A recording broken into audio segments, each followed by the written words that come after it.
咦，同事，你喺度做緊咩啊？師姐你好，我今日第一日翻工，多多指教。我喺入邊已經見到你噴咗6、7支太陽油咯喎，做乜噴咁多啊？你睇下今日天氣咁曬，我仲要曬足全日㗎。唉，咁同事你就有所不知啦。今時今日嘅地盤已經採用咗好多先進同埋聰明嘅方法，而家啲師傅同師姐都唔使咁辛苦㗎啦。先進同聰明嘅方法，係擔啫，等埋我啊！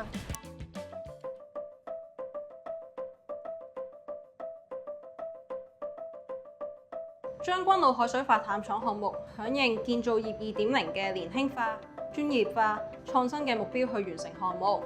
為咗提升施工團隊嘅活力，我哋都聘請咗好多年輕嘅同事，最後生嘅都係22歲咋。工地入邊有咁多人施工，當然唔少得有專業嘅安全團隊照顧啦。我哋有超過15名受過專業安全訓練嘅安全主任，每日都會睇實同事嘅安全㗎。而項目上，我哋都有位專業嘅建築信息模擬 BIM 經理，負責跟進成個項目，有效協調唔同專業範疇嘅人士，協助項目喺預算內按時完成，以及利用 BIM 技術確保項目成果嘅品質。呢個項目梗係唔少都有創新嘅建築方法啦，就係 MIC 組裝合成建築法同埋 DFMA 可供製造和裝配的設計。以逆滲透淨化大樓為例，其中最具挑戰就係點樣喺大樓裏邊安裝呢啲大型嘅逆滲透設備。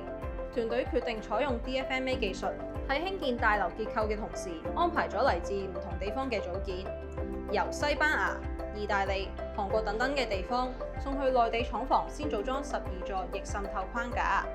組裝環境唔使受天氣影響，又可以安全啲，仲可以加快完成，減少安裝時間，提高質量控制。再經由大型運輸船隻直接由江蘇省南通市運到嚟香港。到達工地後，工程人員採用先進嘅技術，將呢幾座高9.5米、最重達到90噸嘅逆滲透框架，利用液壓滑動系統，準確推入大樓入邊預定安裝位置。完成之後，先再安裝同樣係預製組件嘅大樓外牆構件。呢度就好似砌模型咁，好好玩啊！唉，好玩唔係重點，咁樣做嘅好處呢，第一可以慳時間，第二可以慳物料，最緊要就係第三，可以減低現場施工發生危險嘅機會啊！係，知道師姐。